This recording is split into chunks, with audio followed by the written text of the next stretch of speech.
Hello and welcome. स्वागत है आप सबका अपने यूट्यूब चैनल मैथ्स स्टडी में।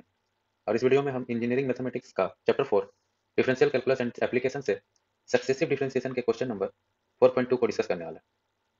तो चलिए शुरू करते हैं। Question number 4.2, if x is equal to a cos t plus t sin t and y is equal to a sin t minus t cos t, we have to find out d2y by dx square। मतलब हमारे पास यहाँ दो function दिए हुए हैं, एक x के form में है और एक y के फॉर्म में है। इन दोनों का यूज करके डिफरेंशिएशन करके हमें d2y by dx स्क्वायर को फाइंड आउट करना है। तो यहाँ सॉल्यूशन शुरू करते हैं। Already we have given x is equal to a cos t plus t sin t, ये हमें ऑलरेडी गिवन। सबसे पहला स्टेप हम क्या करेंगे, इसको डिफरेंशिएट करेंगे बोथ साइड। तो यहाँ लिखते हैं differentiating both side, differentiating both side with respect to, क्योंकि फंक्शन हमारा टी के फॉर्म टी के रेस्पेक्ट में है तो हम विथ रेस्पेक्ट टू टी के ही रेस्पेक्ट में इसको डिफरेंशिएट भी करेंगे। तो डिफरेंशिएट करने के बाद हमको इस फॉर्म में मिल जाएगा ये dx by d t. T के रेस्पेक्ट में कर रहे हैं तो हमें मिलेगा dx by d t equal to d by d t of, जो हमें गिवन है a cos t plus t sin t। ठीक है। फर्दर इसको डिफरेंशिएट करने के बाद we will write it as d by d t a cos t plus a t sin t। a t sin t हो गया, that means it is a चूंकि कांस्टेंट है तो वो बाहर आ जाएगा और cos t का होता है माइनस sin t, तो हम इसको minus sin t plus a वापस से इसमें हम बाहर कंसिडर करेंगे और यहाँ पे हमारे पास आएगा t sin t, यानी एक कांस्टेंट दो टर्म हमें मिल गया। दो टर्म मिला तो दोनों टर्म को अलग अलग डिफरेंशिएट करेंगे u इंटू v के फॉर्म में। That means we can write t, एक बार t को कांस्टेंट ले लेंगे और differentiation of sin t will be cos t, तो t cos t plus sin t, ये हमारा ओवरऑल डिफरेंशिएशन होने के बाद ये वैल्यू मिलेगा। इसको हम लोग सिंप्लीफाई कर लेंगे, a minus sin t plus a t cos t plus a sine t. तो यहाँ हम देख रहे हैं a माइनस साइन टी जो है इसमें ब्रैकेट, यहाँ ब्रैकेट नहीं होगा sorry, this will be minus a sine t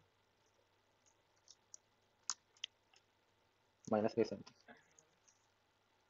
अब यहाँ माइनस ए साइन टी और ए साइन टी को कैंसिल आउट करके हमारे पास जो वैल्यू बचेगा d x by d t का, it is a t cos t. ये एक वैल्यू मिल गया हमारे पास d x by d t. Further we have to find out y के का जो फंक्शन है उसके रेस्पेक्ट में भी लिखेंगे। तो y इज इक्वल टू, हमारे पास क्वेश्चन में it is already given, y is equal to a under bracket sin t minus t cos T.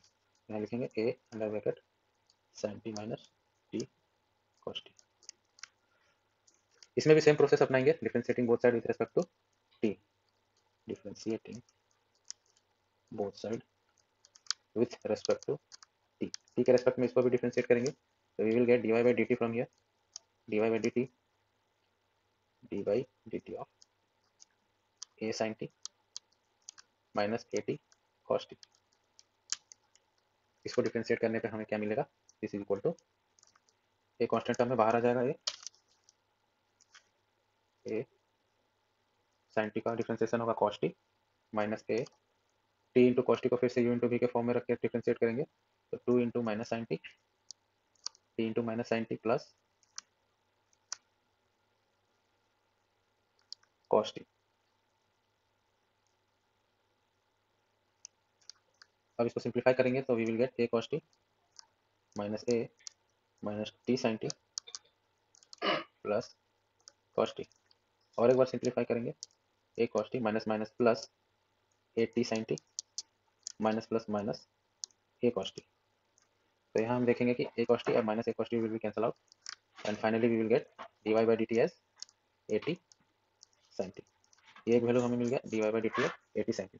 अब क्वेश्चन में हम देखेंगे, सबसे शुरू में क्वेश्चन में देखेंगे यहाँ पे d2y by dx स्क्वायर हमें फाइंड आउट करना है। That means to find out d2y by dx square first of all we have to find dy by dx, और dy by dx को हम इस तरीके से मैनिपुलेट कर सकते हैं dy by dt into dt by dx। देखिए dy by dx को dy by dt into dt by dx इस तरीके से लिख सकते हैं, क्योंकि dt dt कैंसिल आउट हो जाएगा तो दोनों तरफ dy by dx के फॉर्म में ही रहेगा, कोई चेंजेस नहीं आएगा। तो इससे हमें फायदा ये हुआ कि we know the value of dy by dt and also dx by dt। dx by dt का वैल्यू हम जान रहे हैं, पर यहाँ पे हमको उसका रेसिप्रोकल यूज करना है। क्या यूज करना है, reciprocal. Reciprocal will be dt by dx। तो जो वैल्यू हमारे पास dx बाई dt में आया हुआ है, इसका रेसिप्रोकल यानी 1/80 cos t यूज कर देंगे तो हमें ओवरऑल मिल जाएगा dy by dx। To find dy by dx we can write dy by dx is equal to dy by dt multiply dt by dx, which is further equal to, we can write 80 sin t multiply 1 by 80 cos t। यहाँ 80 और 80 will be cancel out because it is constant term, और जो value बच जाएगा this will B sin t by cos t, यानी overall हम इसको लिख सकते हैं tan t। मतलब we have found that dy by dx is nothing but it is equal to tan t। अब चूंकि हमें निकालना है dy by dx स्क्वायर, तो डिफरेंशिएटिंग बोथ साइड करके हमें वापस से differentiating both side with respect to, अब देखिए यहाँ पे क्योंकि हमें फाइंड आउट करना है dy by dx स्क्वायर, तो अब t के रेस्पेक्ट में डिफरेंशिएट नहीं करके हमें डिफरेंशिएट करना होगा x के रेस्पेक्ट में।